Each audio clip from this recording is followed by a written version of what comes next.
Okay, so my term paper will be about the terrorist attack on 9/11. On September the 11th, 2001, militants associated with the Islamic group hijacked 4 airplanes and carried out suicide attacks against targets in the United States. 2 of the planes were flown into the Twin Towers of the World Trade Center in New York City. A third plane hit the Pentagon just outside of Washington, D.C., and the fourth plane crashed in the field of Pennsylvania. Almost 3,000 people were killed during the 9/11 terrorist attack, which triggered major U.S. initiatives to combat terrorism and define the presidency of George W. Bush.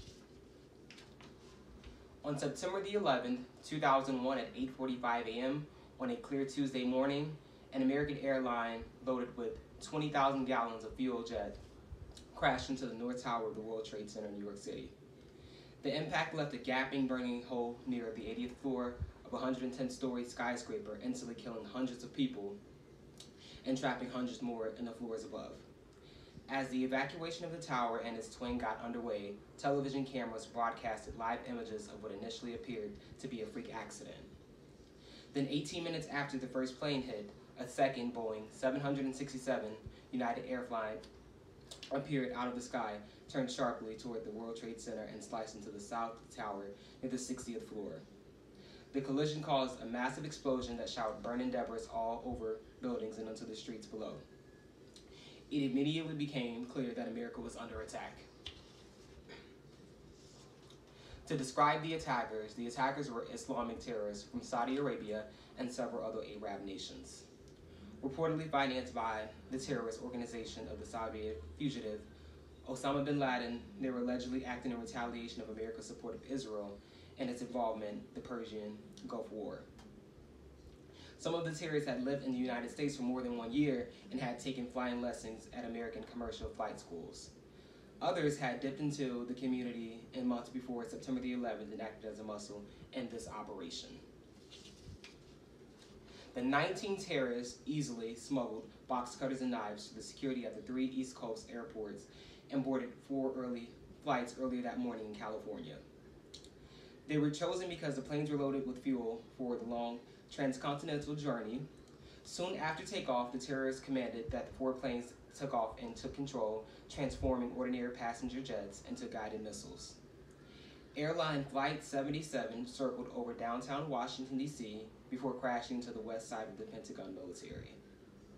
This happened around 9:45 a.m. in the morning. 125 military personnel and civilians were killed in the Pentagon, along with all 64 aboard the airliner. Less than 15 minutes after the terrorists struck the nerve center of the U.S. military, the horror in the New York took a catastrophic turn within the South Tower of the World Trade Center, collapsing in a massive cloud of dust and smoke. The structural steel of the skyscraper built to withstand winds in excess of 200 miles per hour, and a large conventional fire could not withstand the tremendous heat generated by fuel-burning jets. At 10:30 a.m., the north building of the Twin Towers collapsed. Only 6 people in the World Trade Center towers at the time of their collapse survived. Almost 10,000 people, besides that, were treated for injuries, and many of them were really severe. Meanwhile, back in California, there was a 4th plane, the United Flight 93. That one, it was hijacked at about 40 minutes after leaving Newark Liberty International Airport back in New Jersey. Because the plane had been delayed and taken off, passengers on the board, they learned that the events in New York and Washington by telephone and by watching the news, they were able to see everything that was going on. Knowing that the aircraft was not returning to the airport as the hijackers claimed, a group of passengers and flight attendants planned an insurrection. All of about 44 people aboard were killed.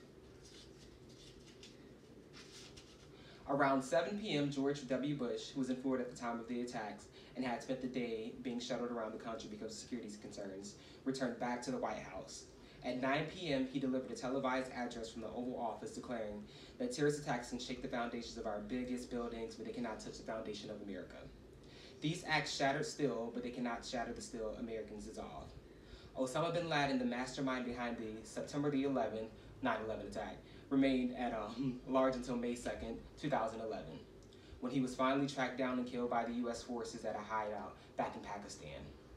This attack, I think it could have been prevented if the world operated more in love than hate. This was all in hate and retaliation to America supporting Israel. I do not understand that sometimes violence can just be the answer, but in this case, I believe it was not. Too many innocent people lost their lives, and it should not have been the outcome of this.